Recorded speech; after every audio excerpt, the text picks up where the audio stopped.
વૈશ્વિક સ્તરે શહેરો અને નગરો એટલે ગગનચુંબી ઇમારતો અને પહોળા રસ્તાઓ, ઝડપી વાહન વ્યવહાર અને ભવ્ય શોપિંગ કોમ્પ્લેક્સો, શ્રીમંત વર્ગ અને આધુનિક જીવનશૈલીના પ્રતીક સમા આવાસો.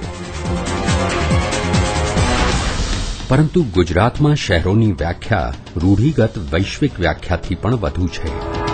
ગુજરાત સરકાર માને છે કે શહેરોમાં સમાજના દરેક વર્ગના લોકોની દરકાર લેવાવી જોઈએ. પ્રત્યેક નાગરિકને ગુણવત્તાયુક્ત જીવન માટેની સગવડ મળવી જોઈએ. શહેરોમાં પારદર્શક અને કાર્યક્ષમ વહીવટ મળવો જોઈએ. સર્વસમાવેશક વિકાસ માટેનું ઉદાહરણ પૂરું પાડવું જોઈએ. અને આ બધા ઉપરાંત શહેરોએ આજની યુવા પેઢીને આવતીકાલના જવાબદાર નાગરિકો બનાવવા માટે સક્ષમ કરવા જોઈએ. આ 5 હેતુઓને કેન્દ્રમાં રાખીને ગુજરાત સરકારે ઘડી શહેરી વિકાસની રૂપરેખા.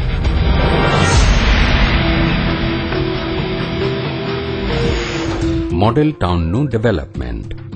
શહેરી વિકાસની પ્રક્રિયાને વેગ આપવા માટે રાજ્યના 25 જિલ્લાઓમાં જિલ્લા દીઠ એક નગરપાલિકાને મોડેલ ટાઉન તરીકે પસંદ કરી તેનો સર્વાંગી વિકાસ કરવામાં આવશે. મોડેલ ટાઉનના વિકાસ માટે જિલ્લા દીઠ ₹3 કરોડની ફાળવણી કરવામાં આવી છે. આ ફંડમાંથી પીવાના પાણી, ભૂગર્ભ ગટર વ્યવસ્થા, વરસાદી પાણીના નિકાલ અને સફાઈ અંગેની સુવિધા જેવા નમૂનેદાર વિકાસ કામો હાથ ધરવામાં આવશે. નગરોની સુંદરતામાં વધારો, તળાવો ઊંડા કરવાની કામગીરી.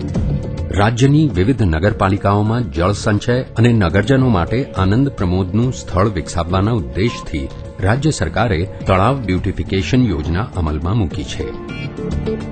આ યોજના હેઠળ તળાવોને સાફ અને ઊંડા કરી તેનો હરવા ફરવાના સ્થળ તરીકે વિકસાવવાની કામગીરી હાથ ધરવામાં આવી છે.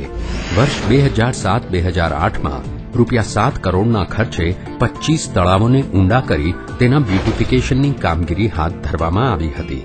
જેના પ્રોત્સાહક પરિણામો મળતા ચાલુ વર્ષે ₹18.75 કરોડના ખર્ચે વધુ 75 તળાવોનો વિકાસ કરવામાં આવશે.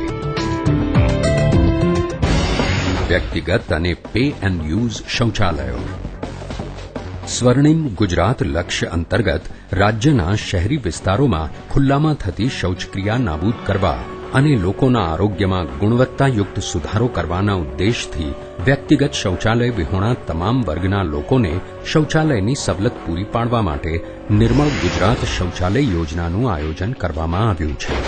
આ યોજના હેઠળ વ્યક્તિગત શૌચાલય બનાવવા માટે જગ્યાની સવલત ધરાવતા ઘરોને ₹4,500ની આર્થિક સહાય આપવામાં આવે છે.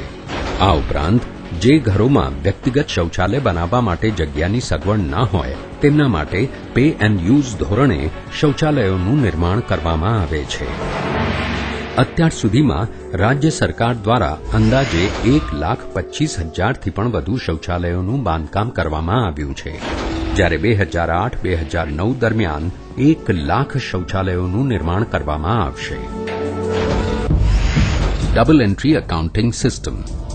નગરપાલિકાઓના વહીવટમાં પારદર્શિતા અને કાર્યક્ષમતામાં વધારો લાવવા માટે દેશમાં પ્રથમ વખત રાજ્ય સરકારે તમામ 159 નગરપાલિકાઓમાં accrual based double entry accounting system અમલી બનાવી છે. આ પદ્ધતિમાં દરેક વ્યવહારની બેવડી નોંધ રાખવામાં આવતી હોવાથી તેમજ અક્રુઅલ બેસિસ પર હિસાબો રાખવામાં આવતા હોવાથી આવક અને ખર્ચની સાચી માહિતી દર્શાવતું ઉપજ ખર્ચ ખાતું બનાવી શકાય છે.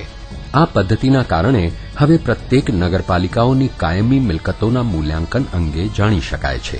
હાલની આકારણી મુજબ તમામ નગરપાલિકાઓની મિલકતોની કિંમત ₹5,500 કરોડથી વધુ છે. હવે નગરપાલિકાઓ ક્રેડિટ રેટિંગ કરાવીને બજારમાંથી નાણાકીય સહાય કે લોન સહેલાઈથી મેળવી શકે છે.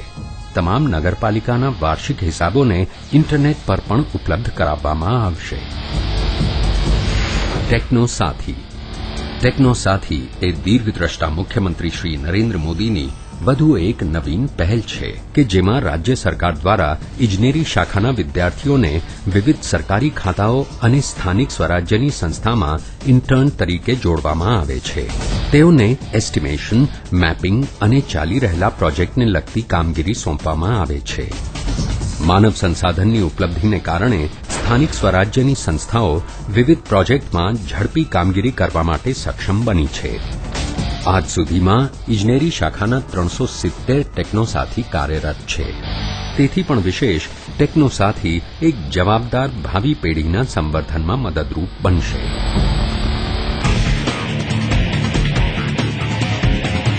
ગુજરાત એ દેશના સૌથી વધુ શહેરીકરણ પામેલા રાજ્યોમાંનું એક છે અને આ ચોક્કસ કારણને ધ્યાનમાં રાખીને ગુજરાત સરકારે શહેરી વિકાસ માટે 5 મુદ્દાઓની તેની પહેલને ત્વરિતપણે અમલમાં મૂકી છે.